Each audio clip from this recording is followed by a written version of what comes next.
Administrator training. This is the presentation featuring the entities, locations, and relationships portion of the Local System Administrator training for IWDS. And we'll go ahead and get started. The PowerPoint should be available for download now. I believe she posted it in the chat area. And let's get started. Some acronyms that will be used in this presentation are DCEO for Department of Commerce and Economic Opportunity, OET for the DCEO Office of Employment and Training, IWDS for the Illinois Workforce Development System, and LSA will sometimes be used as an abbreviation for Local System Administrator.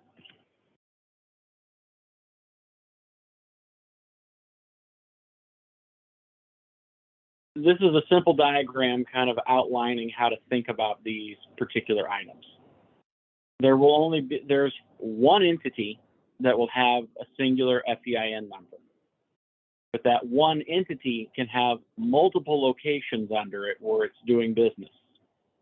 And then each of those locations can have multiple relationships with either the same LWIA or multiple LWIAs in order to be a service provider for those local workforce investment areas.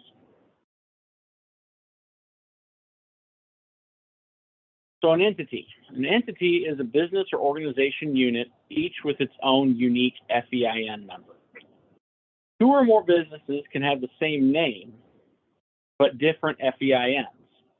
Every unique FEIN should be its own separate entity record for entry into IWDS. For example, Walgreens. There are numerous Walgreens all over the state, but each one is going to have its own FEIN number for the store.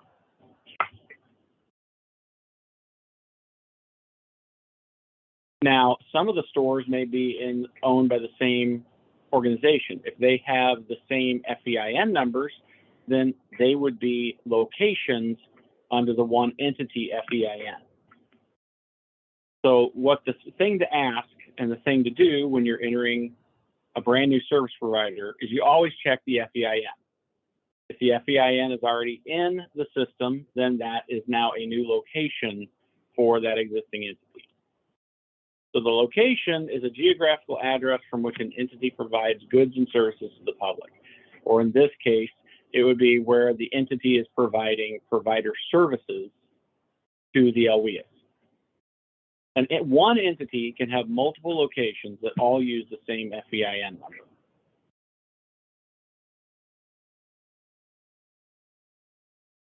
A relationship is entered into IWDS to allow a location to be a service provider for an LWIA.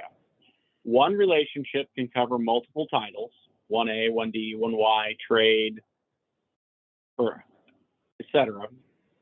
And a location can have multiple relationships with the same LWIA and with multiple LWIAs. So for example, depending on what your practice is, some people do a relationship that's grant-based. So this grant is providing these services under these titles for these dates. Other people have one relationship between the location and the LWIA, and then they just keep updating the dates. And in some cases, you may have a break in services where 1A was only offered for 2 years, ended in 2020, and then it started up again in 2022. And we'll cover that later on in the PowerPoint. The relationship number is a unique identifier that is selected by the local system administrator when they create the relationship. As a local system administrator, when you make the relationship, you choose what the naming convention is going to be on your relationship. This is all on whatever naming style, whatever you want to do. Some people use dates, some people use grant numbers, some people use the location names. It's whatever makes sense to you that you guys can use as a naming convention going forward.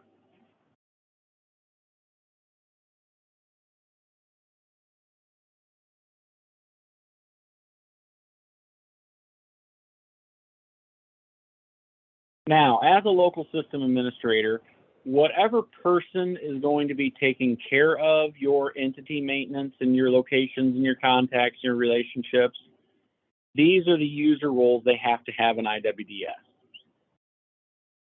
I would say 100% of all the LWIAs have a local system administrator that's doing this job, not somebody who's just a normal IWDS career planner. I think every single LWIA has a local system administrator doing these duties. So it's what we recommend from OET, but these are the 3 roles that need to be assigned. So for example, if you're a new local system administrator and you don't have these roles yet, then you won't be able to see these screens or do these duties until you add these roles to your ID.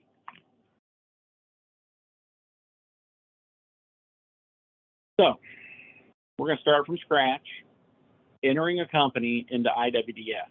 The first thing we will do is create the entity. Second thing we will do is add a location, at least one. The third thing we will do is add a contact, at least one. And the fourth thing we will do is add a relationship.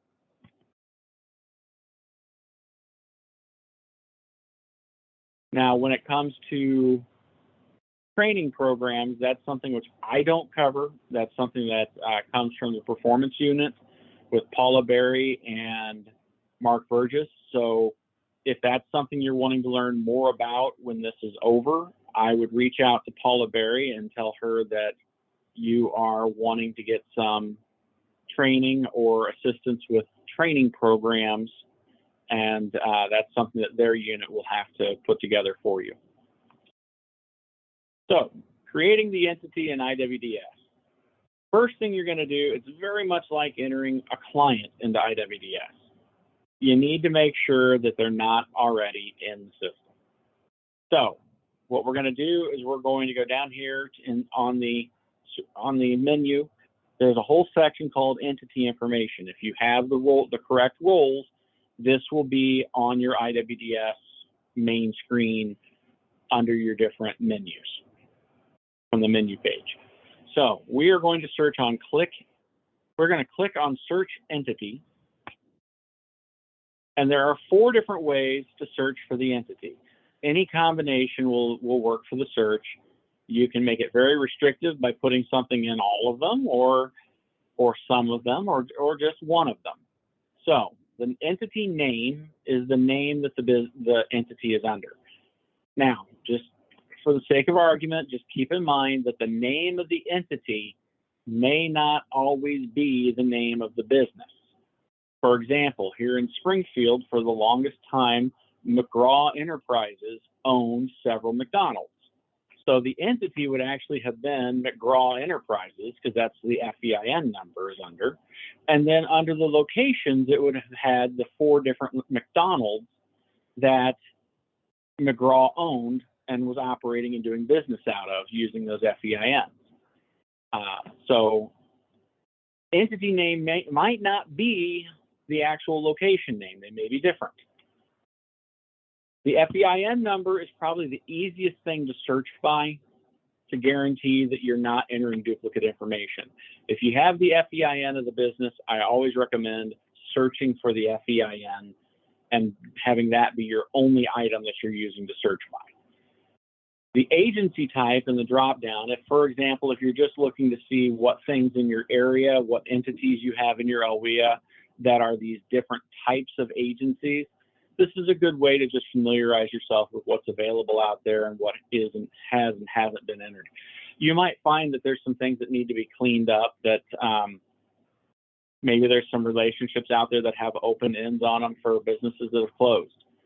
Like I said, if you're a newer local system administrator, you might want to get in here and play around, take some time, familiarize yourself with the different things that are actually already in IWDS. Some of them may need updated. So from here, we are going to go, and if you're searching by the entity name, we always suggest you do a partial. So for example, Timely is the first name of the business that I'm using for the sample entity. And if you do IWDS will search for a match of everything with at least these letters first. So, for example, if you type in TI in here and search for it, it would return Tim, Time, Tire, and Timberline. But if you actually type in the word timely, it's only going to return something that begins with those 6 letters, such as timely or timelies or timely space entertainment, things of that nature. So you need to make sure, I always say when you're searching for something by the name, whether it's a client or whether it's an entity, less is more. The less letters you use on the search, the more results you're going to have. You never know if somebody had a typo, or if maybe, you know, the difference between Anderson with an E and Anderson with an O. You know, it's just easy to type in Ander and see what comes up. So in this case, Timely Business Company is not in IWDS, so no data meets our criteria, and the entity is going to have to be created. Now, like I said, if in the real world, I would recommend strongly searching by FEIN if it's something that you have available. It's just cleaner, faster. It's very much like, it's the social security number of the business, basically. You know, and in this case, if the person is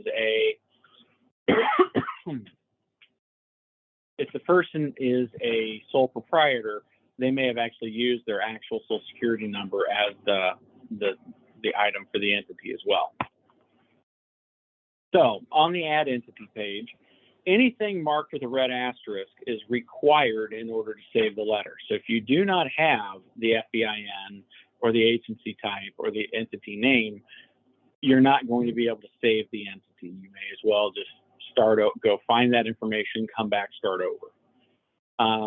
OET recommends to enter as much information as you can because it may help you to be able to differentiate between entities with the same name.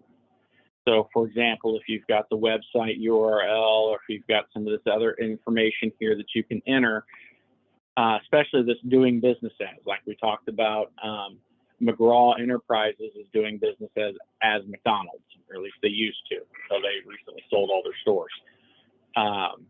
So that's something that you can also consider.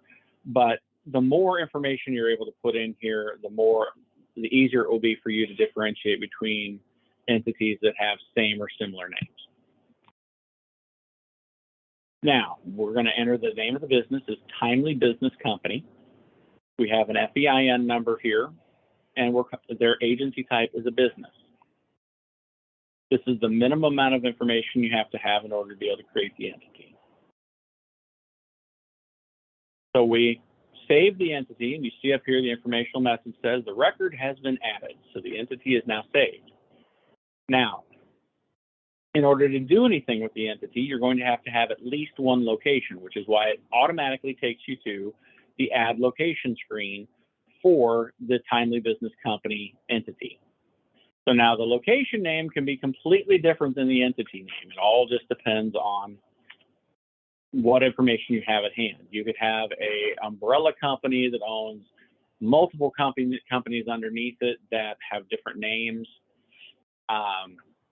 Long time ago, under the old Jewel Osco banner, you had Jewel grocery stores, you had the Osco drug store, Save On Pharmacy. You had a number of stores that all worked under one corporate banner.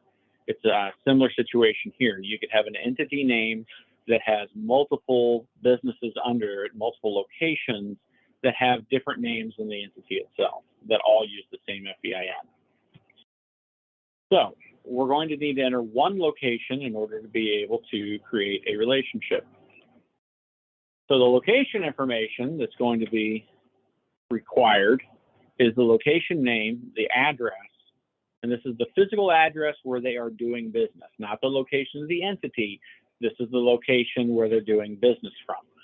So the address, the city, the state, the zip, the county, the phone are all required fields. So the location name, as we discussed, can be different from the entity name. The geographical address and phone number where they are doing business. Is the location ADA accessible? That's a question down here. It's asking whether or not somebody and if you're not sure, you need to call and ask or drive by and take a look. If they've got a handicap ramp, the answer is yes. It's got to be something that a person reasonable expectation that somebody who's in a wheelchair, crutches, etc., would be able to actually access the business. And then down here at the very bottom is the type of business functions and human services that the location provides. The business functions are to be entered for the various types of services this location will be offering. So if they're offering career services, job placement retention, outreach, pay for performance, training, debts, other OJT work experience supportive services, youth services, that's the type of stuff you're looking for here. So if this is a youth provider, so it would probably look something like this. Now at the bottom, you're going to click Select View Human Services for the Provider Management Select Human Services screen. This is a little bit more complicated. As you can see, we have multiple screenshots here showing just how long the Human Services screen, when you click this, really is. It's not something that you can get on one screen, even at 33% view or whatever it is you try to do with your monitor. This is something that you're going to have to scroll through. So we're going to select all the human services that actually apply to this location. Now, not every location is going to have human services. You may not be doing this very often. You may just do it on a few things. But if your service provider is providing human services, this is where you're going to click it. So we're going to go ahead and select some services, and then we'll click the View List button when we're done. So the View List button takes us to a screen where it only shows us the items that we have selected. And I am missing the X on that one. So I apparently lost something on my slideshow. I'll have to make a notation to fix that for next time. So all of these services are the ones that will be listed. At this point, we click View List again. And now these are the accepted, these are the listings that we are looking to accept to attach to the location for their human services. So we're doing public employment and training programs, WIOA, job development, job search information systems, information and referral services, business development, alternative education, and youth development. Once you're sure that this list is complete, you click Accept List. And now, as you can see here at the bottom under Human Services, it lists those items that we chose. So review all the information on the location screen. Click Next to save the location when you're ready, and IWDS will then take the user to the Add Contact screen. As you can see here, the message states the record has been added. You have now created a location. Now, every location should have a contact. This is going to be the person who's going to be responsible for entering the training programs for that entity location under their public side IWDS ID.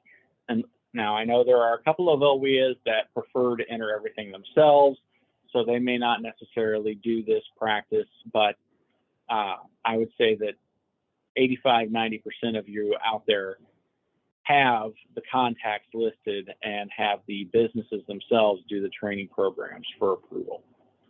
So at this point, we're looking at this, and we're going to click Add Contact in order to take the user to the Search Contact screen. Once again, we're always going to go out there and look to make sure something's not already in IWDS, rather than creating duplicate information or having 6 or 7 records for Michael Smith under all different contacts at different businesses, because Michael Smith is the contact for 6 different Walgreens, and it just so happens that we created 6 records. So if we can find him, we can just pick him and add him to the current record without having to create a brand new one. So what we're going to do is we're going to click Add Contact. Now, I do need to note down here at the bottom, I forgot to mention this, that IWDS does not require a contact to be added for a location. Like I said, if you're one of these LWIAs that doesn't want the training providers entering their information themselves for the training programs, you may not need to do this step. So we're going to click Add Contact. It takes us to the Search Contact screen.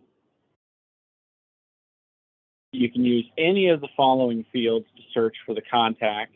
You can look by their primary phone number. You can look by the zip code. You can look by their email address, first name, last name. Once again, I strongly recommend if you're searching by entity name or first name or last name, just use a partial. Once again, less is more when it comes to results. Now, in this case, because this is a completely brand new contact and there's no other contacts out there for Timely Business Company, we're going to go ahead and click Add Contact. Fields marked with an asterisk are required in order to save the record. So we're going to have first name, last name, address, city, state, zip, county, primary contact, and status, whether they are active or inactive. Primary contact, which is this question right here, determines if this person is the main contact for this location, not for the overall entity, but for this location. And if there's more than one contact provided for the location, when you're finished, you can click Save and Add Another instead of clicking Save and Return. In this case, we're adding Jane Jetson. We're going to say she's the CEO of Timely Business Company. We've added a work address, phone number, and we've got her as the primary contact, and she's active. And we're stating that she is a human service provider and an ITA training provider. Now, if you notice at this point, we don't have an ID for her. That happens after we click Save and Return. We click Save and Return. The record has been added. Congratulations, you've created a contact. And then here is the contact. Now, you notice it doesn't show you their ID or a password yet. So what we're going to do is we're going to click View to take a look at the contact information. And just for those of you who may not be familiar, this slide apparently is out of order. I'm not sure how it got to this spot, but when they have their ID and they're wanting to log into IWDS, this is the public side URL right here. This is the URL that you would give to the training providers for them to log in. If you notice, it is an orange and blue sign-in screen instead of red and blue. That's how you know it's different and that you're at a different login point. So at the bottom of the View Contact page down here, the screen shows the username that was assigned to them of J. Jetson.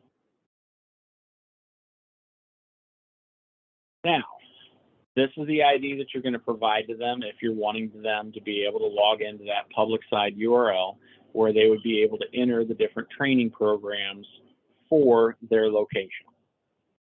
Now, you're probably wondering, where is the password here? Well, there's a button here at the bottom for Reset Password.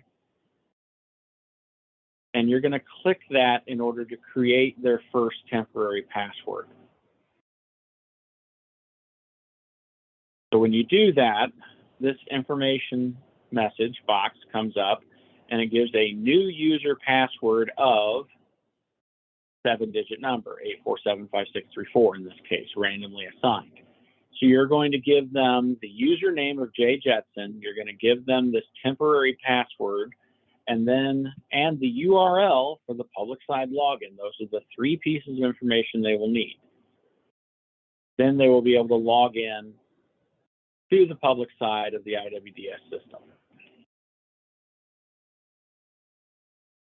Now, back from the List Contacts screen, if we needed to add an additional contact, if they come back with another name, or if we had another name, forgot to add it, we can always click Add Contact at any point in time to add another one.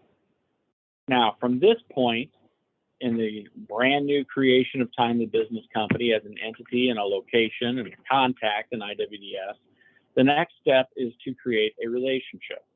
So we're going to click List Relationships from the blue menu box on the left-hand side, and it will take us to see what relationships are already available. In this case, we know there probably won't be any because we just created the brand new location.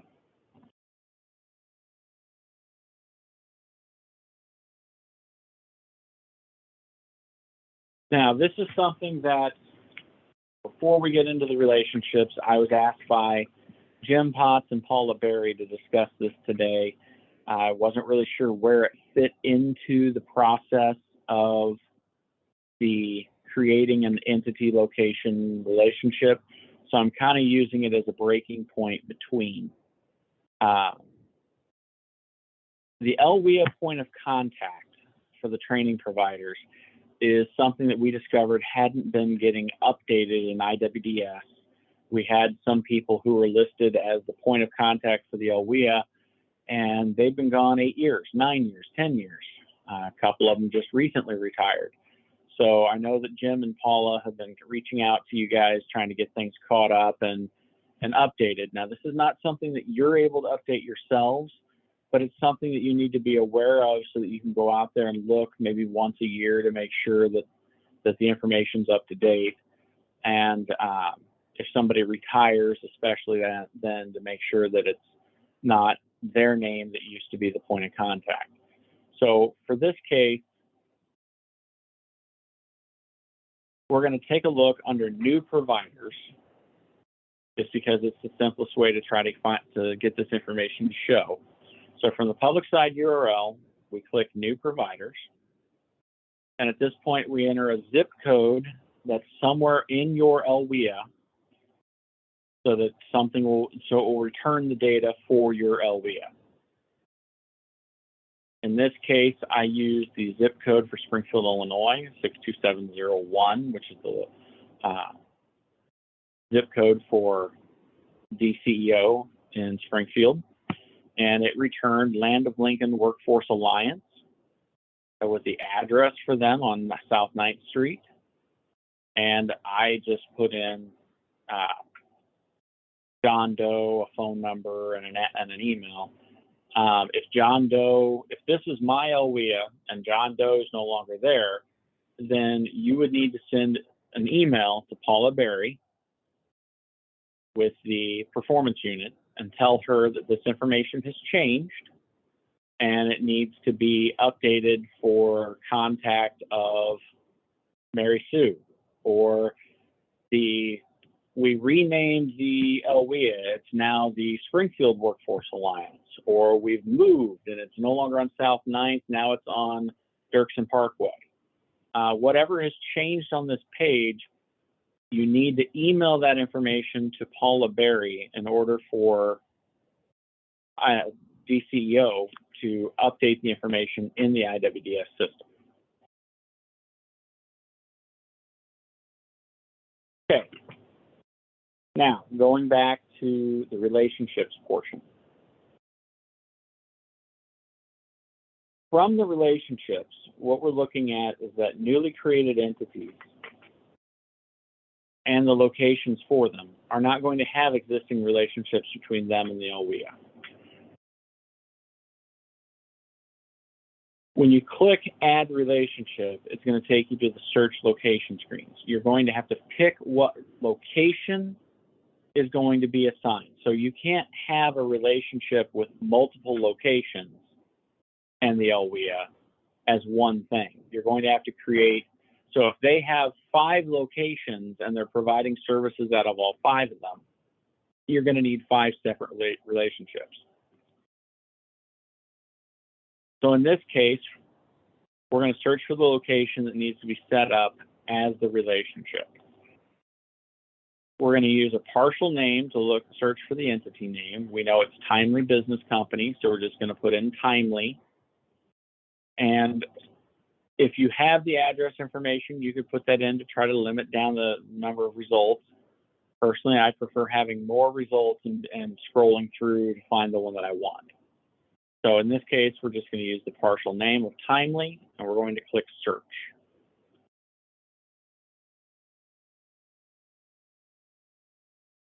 We get a result.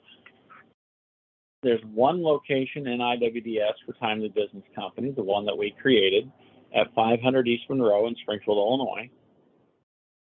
If this is the correct location and not, if we're actually looking for something that's supposed to be on South 6th Street, well, then we're probably going to have to go create the location before we can create the relationship.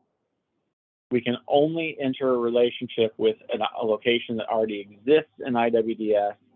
If you're missing the actual location, then you're going to have to go back a few steps, create the location, create the contact, then create the relationship again. In this case, this is the location we want to actually put the relationship with, so we're going to pick this location. The first step in creating the relationship is the Provider Management Update Basic Information screen. The top of it's going to look like this. It'll go down further, but I wanted to be able to kind of focus on just this top area for right now. When you're creating the relationship number, it needs to be a unique identifier using alphanumeric characters. In this case, I'm choosing to make the relationship number based on the date of 8/3/2022. You could have a relationship number that's created, and then you just increment it 01, 02, 03, 04, however you want to do it. But each relationship is going to have its own unique identifier. You just need to figure out what you're going to do for your naming convention. Next, we're going to select the relationship type from the drop-down menu. They can be a contract, other, referral, or vendor. So in a lot of cases, this is going to be a contract relationship that you're going to be contracted with them to provide WIOA services or trade services. And that's probably going to be the selection you make the most. So once you've made those two choices, you're going to scroll down to enter the fund source grant information. So what these should reflect is what the grant that you're using in this relationship is allowing you to do. If you have a 1A grant that starts on 1/1/2022 and the grant ends on 6/30/2023, and you actually know what your amount is, you don't have to enter the contract amount. If you notice, it doesn't have a red star, but you have to know your fund source, which is your title. You have to know your start date, and you have to know your end date. I generally leave the contract amount empty because this is one of those cases of where it's not necessary, and entering a number in there could limit something that you may not want limited later. Everything's interrelated and programming, and it's just, I have found that it's easier to leave this blank and just focus on your fund source, your start date, your end date. Your fund sources, available ones in IWDS right now, would include 1A, 1D, 1E, 1N, trade, 1DC, 1EC, etc. When you're entering the fund source, your start date can be entered in the past, the actual present date today, or be a start date in the future. So for example, if you have a grant, but you didn't have a provider, or somebody forgot to enter the provider, and let's say right now it's August 2022, and you're having to enter this brand new, you could put in 1/1/22 from the past as your start date, and then be able to go and enter services with this provider, backdating them in order to get your system correct. You could also enter a future date for a grant that you've been given that hasn't been started yet. The date range entered for the fund source affects is what services will be available for this provider between these dates for that title. So for example, if you did the 1A and left it 1/1/22 to 6/30 of 23, but you entered the 1D and you accidentally put this as 6/30 of 22, then it's only going to allow you to enter services up to that end date for that title. It's going to look at these date ranges and apply them to those titles for those services, which you're going to select what services are available here in a little bit. So it's all interrelated. Any one piece is wrong, it can break down along the way. So you have to look at each piece to make sure that each piece is correct as you're entering this data. So once we actually save this, you can't change the start date. I can't change your start date. I could, if the programmers weren't busy to where they can't, right now they're so busy that this is not something we would hand to the programmers to do. What we would have you do is we would have you change your end date and we would have you enter a brand new line further down to correct the mistake, because we don't have the ability to make that change. So this is why you want to be very careful that you're entering the correct start date when you're doing this the first time. Once this is saved, your end date can always be changed to be greater. The grant's extended. We've always seen this where the grant date ends on 6/30 of 2023, but it's now been extended to 9/30 of 2023, and then it's been extended again to 3/31 of 2024.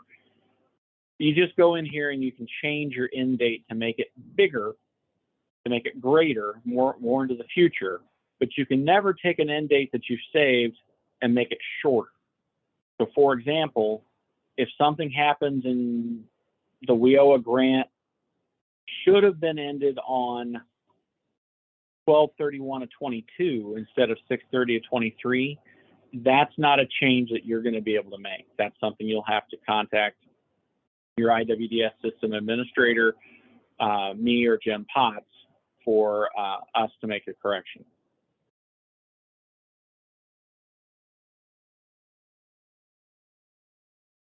So in this case, we know there's a 1Y grant coming that's going to start in the future on 7/1 of 2023.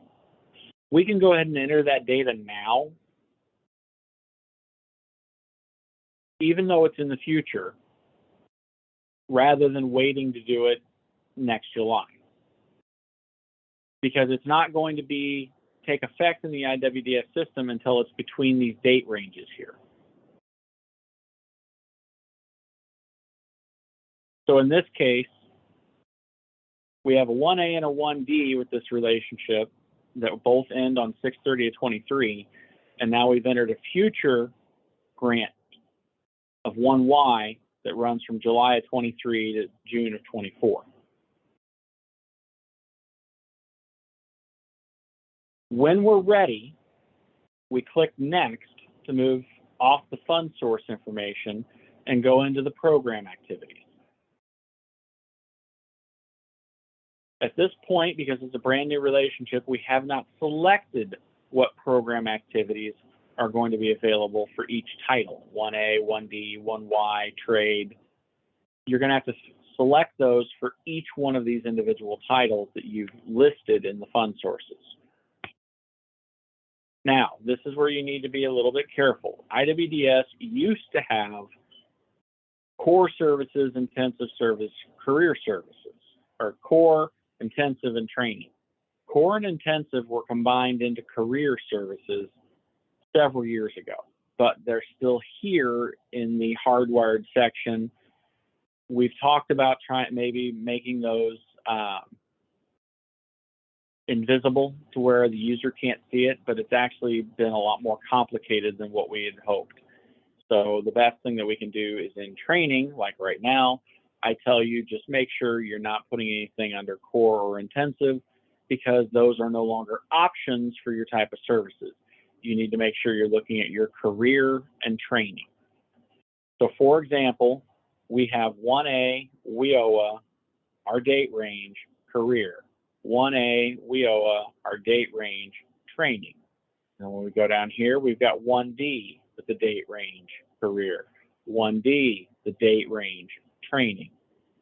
If you have multiple fund source lines with different dates, this is where you're going to need to make sure you're getting into the right one. You could have a 1A that runs from 7/1 of 18 and is still running through today, as well as a 1A that's running from 1/1/22 to 6/30/23. It all depends. Some people like to separate and make a new relationship for the different grants, so they would have them separated out and have multiple relationships. You could have one relationship with the entity and put all of your different things in here, and then you'd have more to deal with inside the one relationship. It's whatever you're more comfortable with. So in this case, we're going to select the 1A career, the 1A training, the 1D career, the 1D training, and the 1Y youth service elements for the 5 different portions that we're going to be doing. Now, for example, if your location didn't offer career level services, then you wouldn't check those. You wouldn't be adding any services under them because they're not providing them. Or it might be a place that doesn't provide the training services. Well, then don't check training, just leave it under the career. It's whatever fits the situation that you're dealing with. So from here, when you click next and click save, it's going to turn around and say, these are the programs that we're going to add that you're going to be selecting to add services under. So it's adding all of these, and in this case, it's deleting none. So for example, if we had an existing relationship, we could uncheck a box because they're no longer going to be providing services in that area, and then it would say that it's deleting that section. But in this case, we're just adding 5 brand new sections. We're going to click save. And the first thing we come up with is Fund Source 1A, Career Services. And now we're going to select what services our grant says this provider is allowed to provide. So I do not recommend select all. It will put a checkbox in everything. And you may not be offering all of these services under that grant. It may not offer, for example, X holding or WBL transitional jobs, or it may not allow for the development of an IEP. It might not allow cash for tools and equipment, uniforms, or legal aid. It might not allow for follow-up services. You're going to select the individual services that your grant details that they can provide in that fund source. In this case, we're picking job search activities and assistance staff, referred to employment placement assistance, staff assisted, out of area job search relocation, adult basic education, group workforce research, workshops, job club, workforce preparation activities, tools and equipment, and uniforms. When you have the services selected that you're wanting this relationship to cover, we're going to click next for under the 1A career services, and it takes us to 1A training services. Once again, I do not recommend clicking the select all. This is a case of where you'll need to know what this location is providing that your grant allows. In this case, we're picking occupational skills training, other non-occupational skills training, OJT private sector, skill upgrade and retraining, tools and equipment, and uniforms. We'll click next to move on to the next title and service, which is 1D career services. We choose the items that we want to have in there. It's going to look very similar to the 1A. In this case, the grant is a 1A, 1D, 1E grant that's providing the things together. This provider is only providing these particular items, so this is how they fit into that particular grant system. We move then to 1D training. They're providing similar things to what we were providing under the 1A. Once again, it's not necessarily that that's all the grant provides. It may just be that these are the only things that this location provides that are covered by the grant. You wouldn't want to mark legal aid because it's covered under the grant if this location doesn't provide legal aid. Hopefully that makes sense. 1Y is a little longer because we used to have 4 different sections for different types of youth services. Now we have everything under 1. So it's two long screenshots. When you're on this actual page, you just have to scroll down to use it. So we have all these different choices for under the youth service elements of education, training, and career.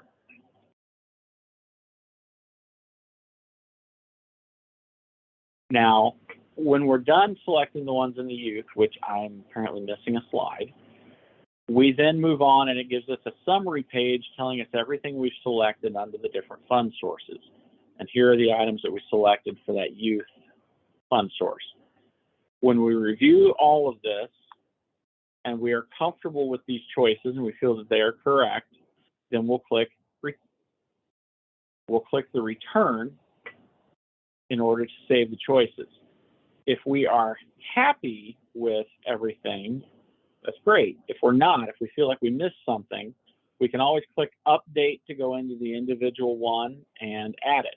If it turns out we're missing a fund source, we forgot to do 1D training, we click add program activities, we add the 1D training, then we go back and do the rest of this stuff again and get back to this screen. In this case, we are ready.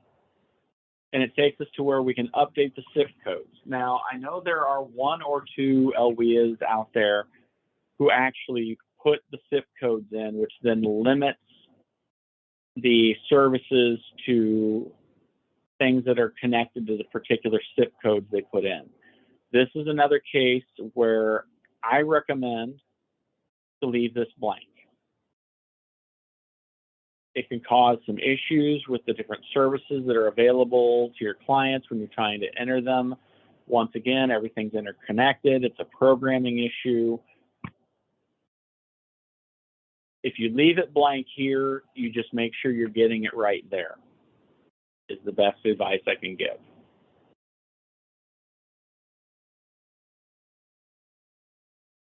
So now we're at the point where we're almost ready to activate the relationship. We have created it, but it's still pending. So we take a look. We got these different fund sources in here. We've got 5 different programs selected with 33 different activities, so a total of 33 different types of services under the 5 types of fund sources that we have chosen. We have no SIP codes selected because we don't want to limit the services available by SIP. We're going to leave that alone. We'll take care of that on the service side of things. We're comfortable with everything here. We click activate. When you do that, it moves to status active. We now have a button where we could click it to inactivate the relationship if we choose. But at this point, it's active, and all of these date ranges are now active for these fund sources for the programs and activities selected. You can always go back and add to or correct or make changes to the relationship as you go if you find that you are missing services, missing fund sources, missing whatever.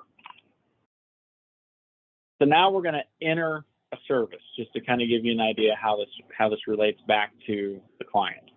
I've got client Briar Rose here, and we're in her client record, and we're going to enter a 1A service.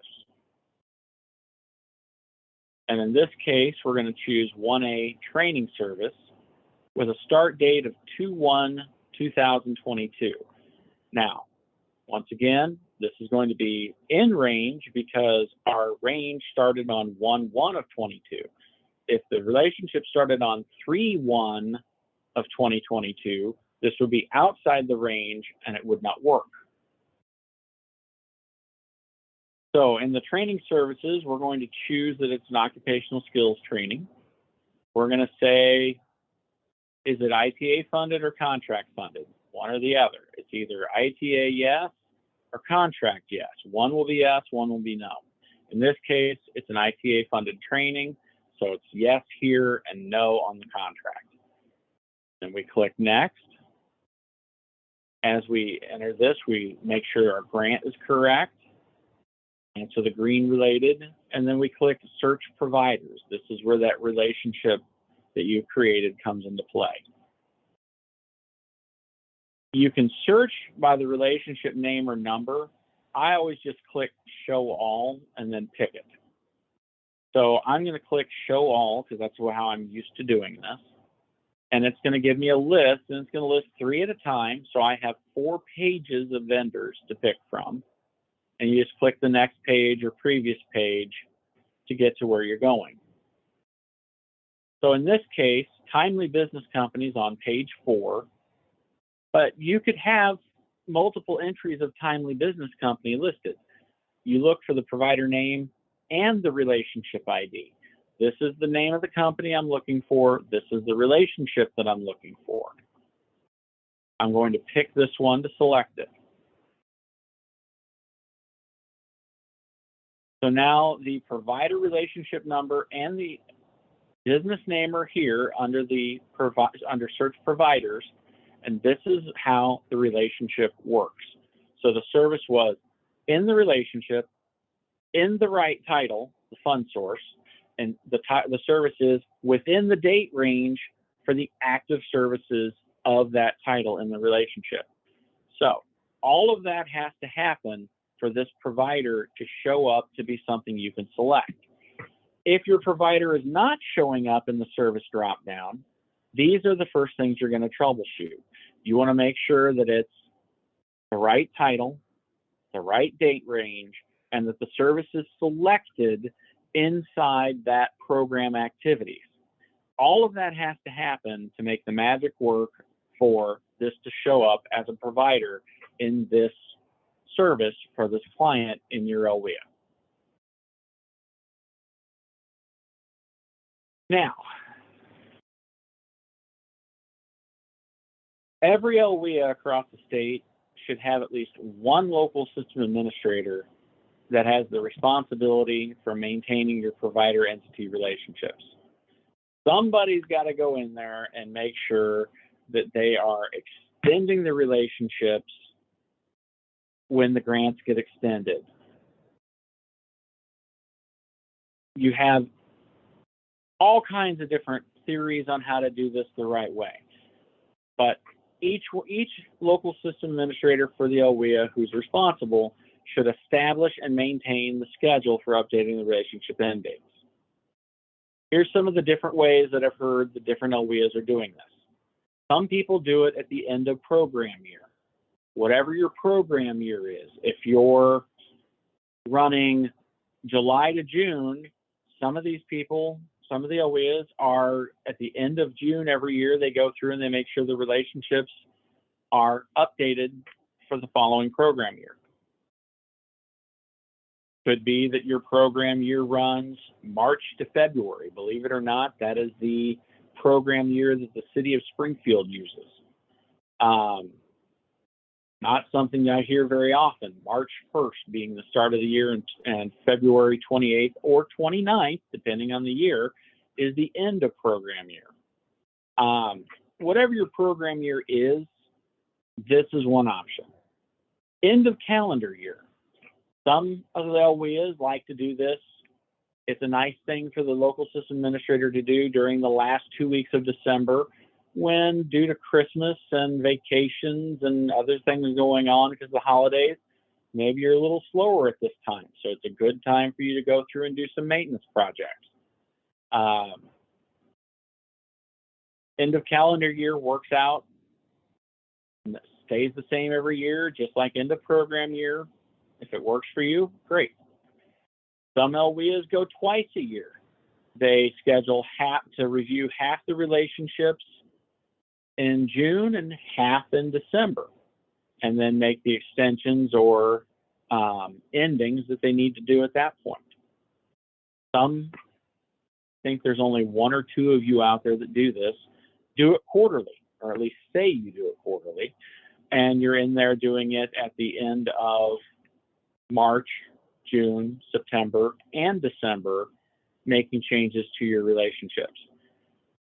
I would suggest that when you're making this schedule, that it be something that you're going to do going forward. Like if all of a sudden this is now yours, you're the local system administrator who's in charge of handling this, everybody else is retired or moved on, then whatever's the most comfortable for you or makes the most sense for you is what you should make the documentation say going forward. This is part of the job. If you like to take vacations at the end of December because you know there's not a lot going on at work and it's a great time for you to go travel, don't do end of calendar year.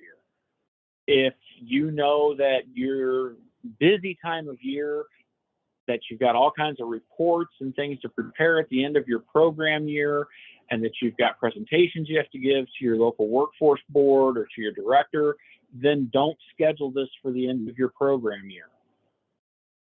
If it's just easier for you to do because you know that at the end of September, you always have a little bit of a lull because the school year started, not a whole lot's going on. You know that you've got 2 weeks at the end of September that you can fit in some maintenance tasks, then say that that's when you're going to do it.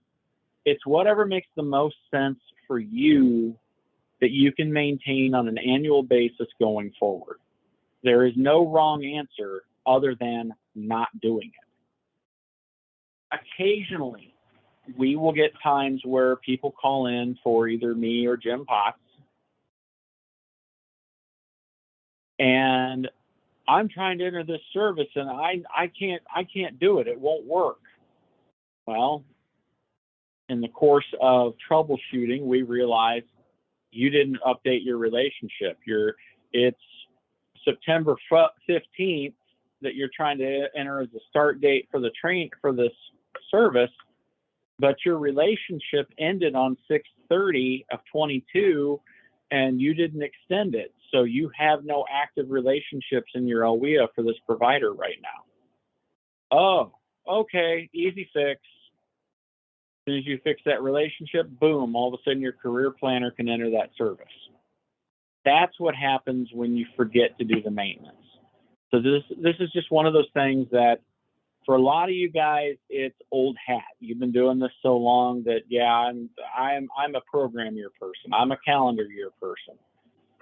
But for those of you who are brand new coming in, just figure out what you want it to be and make sure it is annual maintenance that you'll be able to maintain. There's no required direction from OET for maintaining the relationship end dates to ensure a relationship stays current. It's just something that each local system administrator who's assigned the responsibility needs to do to keep the information up to date to make sure that your career planners can do their job. If you don't maintain the relationship, like I said, you're going to run the risk that these relationships will expire, and then your career planner staff will be trying to enter services and suddenly they can't do their jobs. So this is kind of one of those pieces of the spine.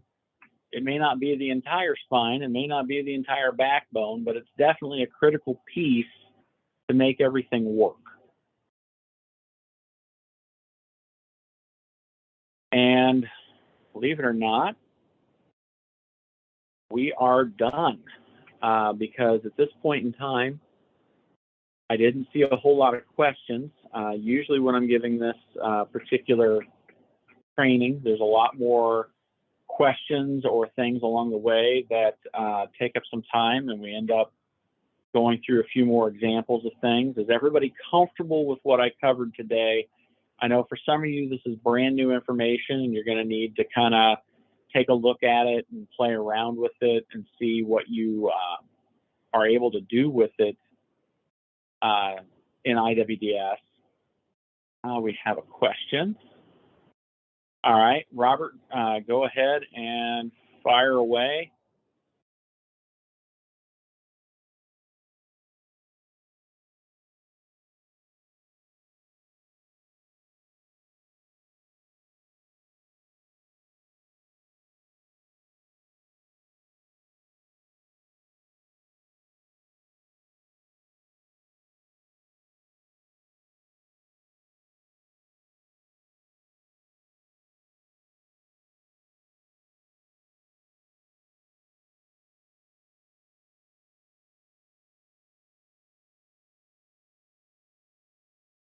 Take a second here to grab a drink.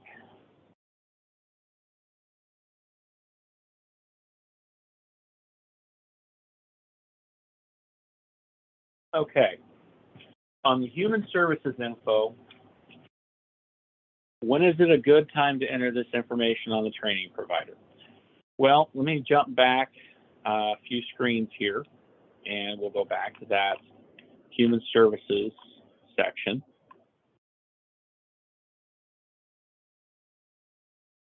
And you can update this information on the location at any time. If you have basic information when you're creating the entity, location, contact, initial relationship, you may not have all of the answers as to what these human services are that this location provides. I like to have everything when I do the data entry. I like to go ahead and, for example, if you know that you're the one who's going to be the one doing this and you're OWIA, you might have a little checkbox of, okay, FEIN, address, physical location of location. Are there multiple locations? If yes, then get additional info. And then you've got, these are the services they provide. This is, because you've got to mark the business functions.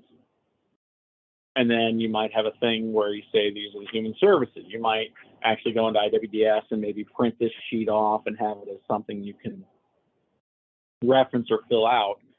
But I personally, just the way I work and function, I would try to get as much of this information as I can before I entered the location. If you don't have it at the time and you need to move forward, get it done, go back and enter it later. You can always edit the location. You just end up going back to, when you end up at, find a screen here. When we're picking a location, like this says add location, but you would have, where are you at? You'll have a screen where you do a search location where you can pick like this. It'll list the locations. You can pick the location and then it will bring you up screens where you're going to view the location. It won't say add location at this point, it'll say view location. And you can make changes to the location and click save and update it. So it's one of those things of where if you don't have all the information at the starting point, you can always go back and edit it later. And yes, it is a good thing to ask the providers, what do they do at each location? You're always going to have the two parts to this. What does your grant cover and what does the location offer? And you're going to put those two things together to make your list. So you might go ahead and print out this screen. So these are the business functions that we can pick from, and these are the human services we're going to pick from. And then you look at your grant and, okay, well, they offer the ability to provide bus passes, but our grant doesn't cover it, so I'm not going to mark that. Well, in this case, for the location, I'm going to correct myself. You're going to mark whatever the location says they offer. You just might not provide that as a service when you get to the relationship. So it's a checks and balances system. I was wrong. I apologize. Wasn't thinking clearly on this. This is a case of where when you're creating the location, you're going to list everything that they say they can do. And then as you go forward, when you get to the relationship portion here, you might not select items that are not covered by this screen. They may provide uniforms at that location, but your grant might not pay for it. That's the point where this is what the grant allows you to pick from the things they do that the grant will pay for. That's what the relationship is for. It's a checks and balances portion. Okay, let me get in here. Okay. Hopefully I made that make sense for you, Robert. I know that you got, this is one of those cases where I strongly recommend that every OWIA have a main and a backup local system administrator at the very least. There's some OWIAs that have 8, 9, 10 local system administrators, and everybody's got their job duties and what they do, and that's the way you guys like it, and that's how you set it up, and that's great. What I don't like, and what always makes me uncomfortable, is when we've got a one-man show going on. And right now we have 4 OWIAs out there that only have one local system administrator. If something happens where that local system administrator is out of the office because they're sick, due to an emergency, or heaven forbid, they die.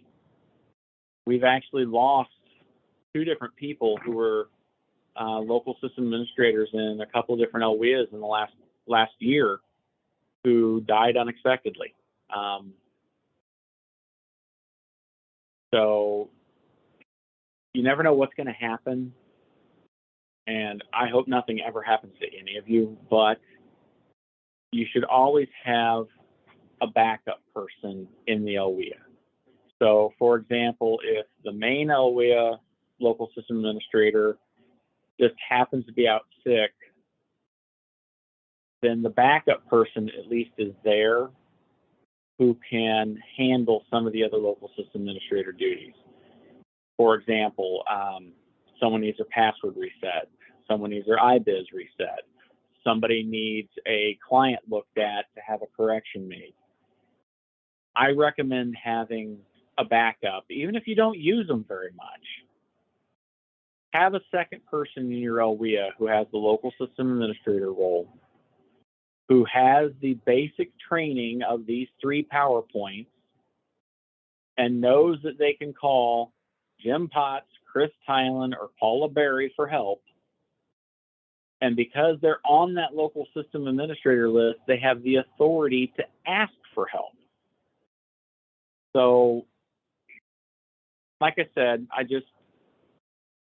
if you've only got the one person who's a local system administrator right now due to retirements or someone leaving or someone getting a promotion, I strongly recommend you identify somebody who you can use as a backup, even if all you ever do is use them as a backup.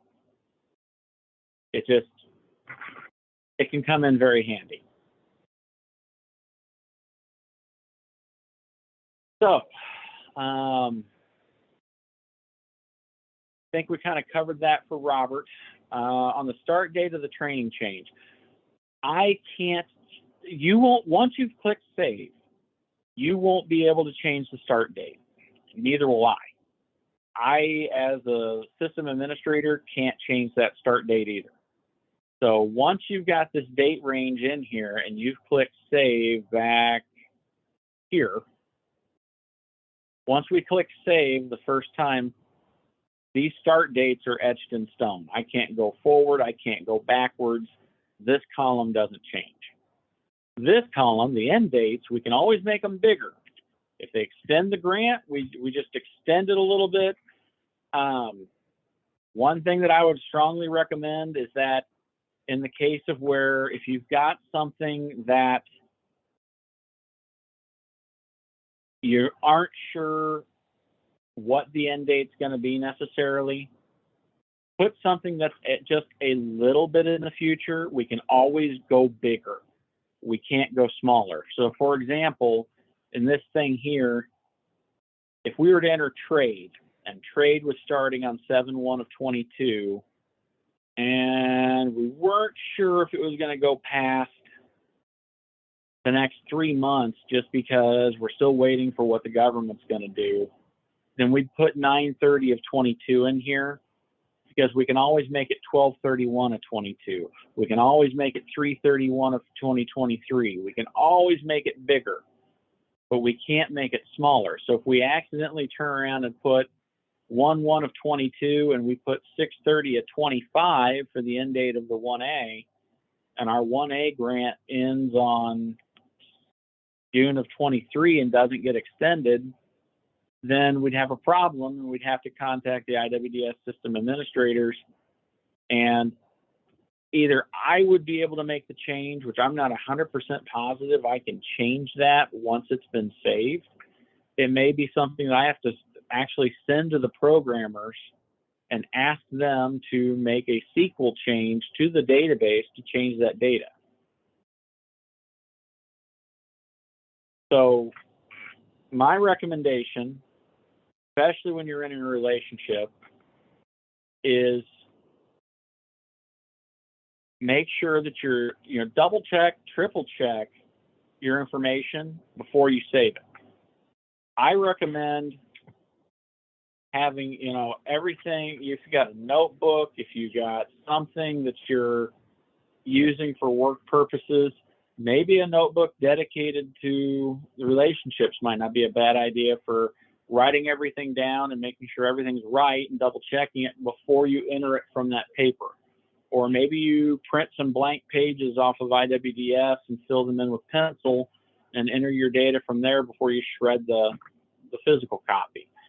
I just recommend making sure everything is right before you click that save button, because right now what we've got is we have had two of our big three programmers that we had for a long time. I started in 2010 at DCEO, and apparently these guys had been together for at least 5-6 years before I got there. But we had Marcia retire about 3 years ago. Now Mark retired this year, and we've got a new guy who's learning. And we've got Jeff, who's always done the reports. Most of you are familiar with Jeff and the work he does with the federal reporting and the Pearl and everything. And Mark is back on a temporary contract, but he's not going to be here forever. He's here just to try to teach John a few things before he's out the door. And so technically we're short. We only have 2 of the 3 full-time programmers filled, and one of the 2 needs trained because he doesn't know the system. So like I said, we try not to send a lot of things to the programmers right now because, number one, we want him to learn from Mark while he's here on contract and not take away from that. But some of these things could be a good learning experience, so don't feel like you shouldn't turn them in. But I'm not going to, if it's something that we can fix without having to take programmer time, then that's what I'm going to do.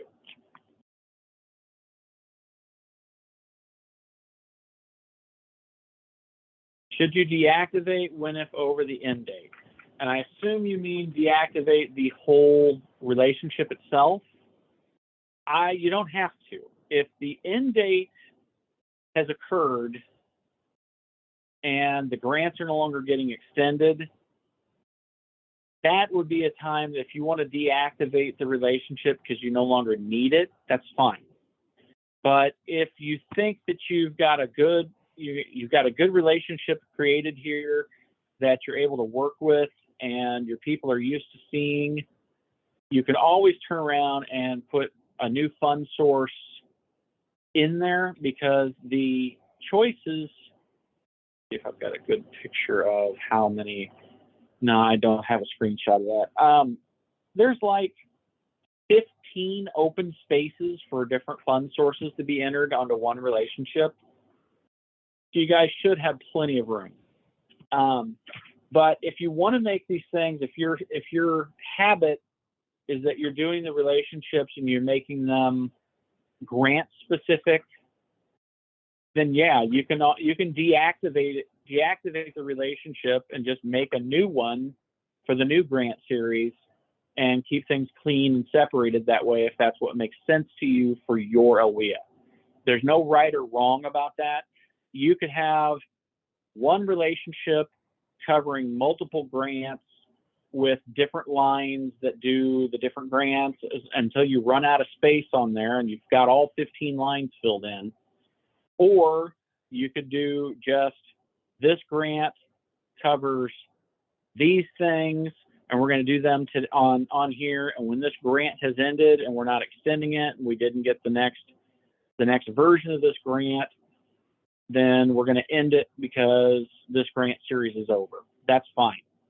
Whatever makes sense to your OWIA, I just recommend that it be something that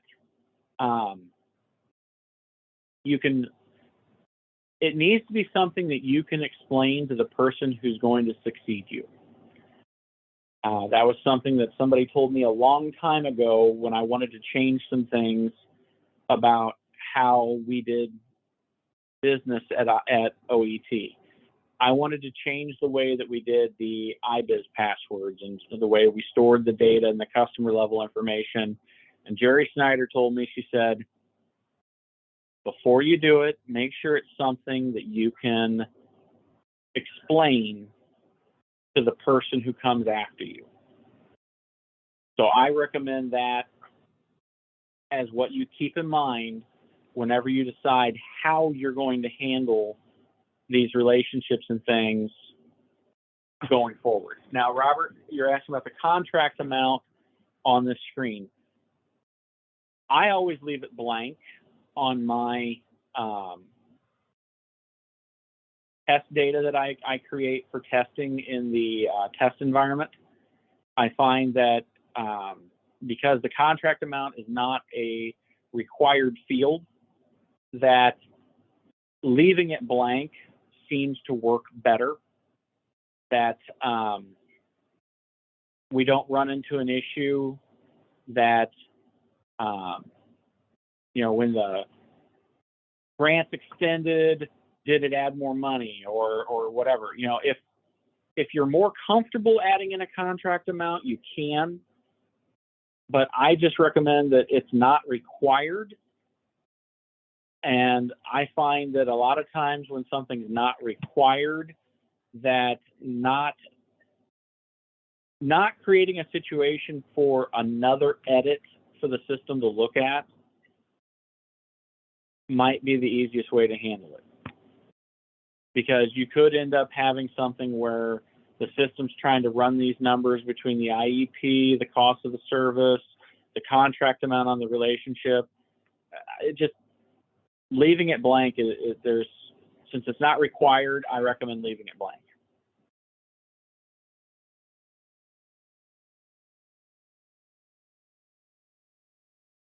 Okay, so you're looking at how you're running maintenance in OWIA 1, and you're taking a look at, you do end of program year, which would be presumably into June. And you're saying, so if after 5 years in IWDS with no service date update requests, you deactivate. Well, I would say that if it makes sense for your OWIA and it's something that you're finding that if you're not having, after 5 years, you're not seeing any service date update requests, so you don't need the relationship, or the location's no longer a service provider for your OWIA, I think deactivating the relationship is a good way to follow, because when you're searching for relationships and you're asking for listing relationships or you're looking for things, you can have multiple relationships between your OWIA and the location. So by deactivating the ones that are no longer in use, that you no longer need, it makes it easier to look at which ones actually are active and trying to figure out which one is the issue at hand, which one we need to get into and make some changes to.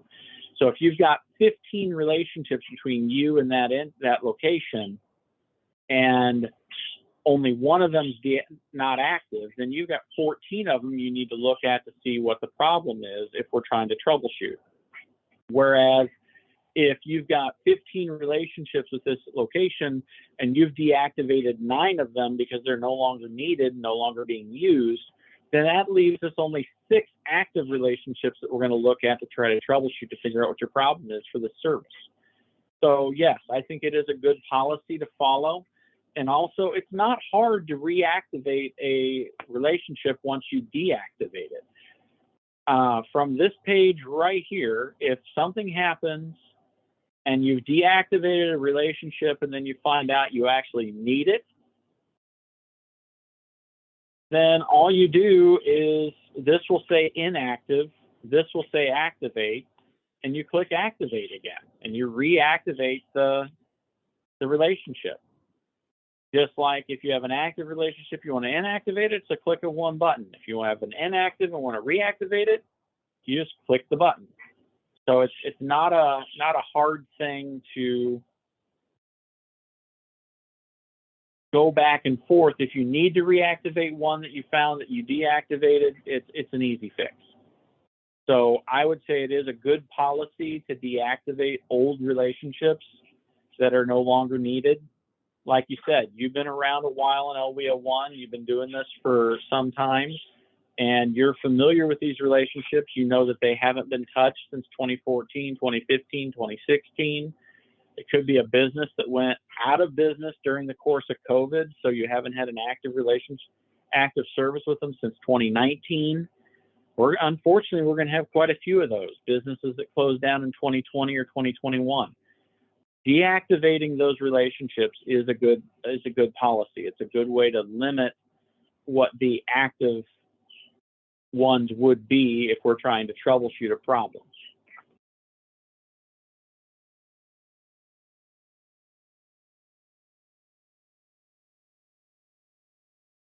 Okay. Does anybody else have any questions? You can always contact us after. So like if this is all new information to you and you're kind of going, oh my Lord, I need to go through this PowerPoint a couple of times, then try to do some hands-on work. And if you get stuck, just shoot an email. You know, that's what Jim Potts and I are here for. It's what Paula's here for. We'll help you walk through whatever we find. We'll figure it out. So get to the page I'm looking for. There we go. Okay, you have a provider with a new FEIN, but you want to keep the same name, but the FEIN was different. When you enter the entity, each entity is supposed to have a unique FEIN number, and then the location can be named whatever you want it to be. Doing business as, etc. But it is strongly recommended in IWDS that if it has a unique FEIN, it should have its own entity, in which case then you would then create a new location, add a new contact, and give it its own relationship. Does that make sense?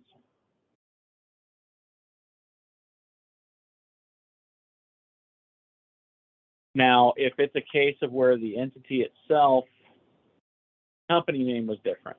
Well, if something happens where everything you've got entered is the same, but they've changed their FEIN, you can always go and edit the entity and just change the FEIN number on the entity.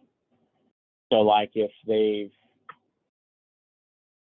restructured themselves after a bankruptcy, they were bought out by a new parent company, etc., you can change the FEIN number on the entity record, or have contact me or Jim to take a look at it, see if we can change it for you if you can't. We can update that FEIN if that's the only thing that changed, and all the entity information is the same, the locations are the same, the relationship's going to stay the same. We could handle it just like that. But if it's a situation of where the FEIN changed and it's going to change the locations and it's going to change the type of services they're providing, it's probably best just to start over and make a new entity, a new location, etc., and start from scratch. Yeah, like I said, in that case, we just need to take a look at it, Robert, and see. It may just be as simple as a FEIN number change on the entity. But if a lot of that information's changed, then starting over may be the way to go. Okay. These are the main contacts of the different things we talked about today. Jim Potts, Chris Tylen were the two IWDS support. Jim is stronger on eligibility and military and some of the other things like that. I'm stronger on the actual database itself, the way the IWDS system functions, the computer edits, and probably a little bit stronger on the entity location and relationship stuff than he is, although both of us are completely able to help you with any of your needs. We both just have different strengths. Then we're looking at the performance measures team, Mark Burgess, who took over for Neely Schlosser, and Paula Berry. Paula is probably the main point of contact right now, while Mark still gets used to a lot of the different things about IWDS. Paula is extremely capable, and if you have any questions about the training programs or other things of that nature, you would take those to her. I believe that she is looking at putting together some kind of training ultimately for training programs themselves. But in the meantime, if you have issues with them or need assistance, just contact her and she will work with you on a one-on-one basis. All right. That said, I do not see any other questions that have come up that are not answered. This particular PowerPoint, there were some new things that I put in here that, like I said, I wasn't sure exactly where they would fit, and I wasn't completely happy with how today flowed. I'm going to probably make some adjustments, move that new section that Jim and Paula wanted me to ask, and do a couple other things. So when I'm done making changes to this PowerPoint, I may turn around and send a copy of it out to the local system administrator list. So if you see an updated copy with a date greater than 8/3 of 2022, that will be my updated copy that you can always use for reference. That said, happy Thursday, everybody. We got done about an hour earlier than scheduled, but like I said, we didn't take a break, didn't have quite as many questions as we've had in the past. And I think that part of that is because we've got some people who really are going to need to take a look at a lot of this data and see what it looks like hands-on, just to get a real feel for what you guys are inheriting or what you've got in front of you. So remember, you can always go out there and take a look and see what's out there, see what you got, take a look, get into those entities that are already created, get into those locations, get into those relationships, get familiarized. And when you need help, we're here. All right, guys, have a good day.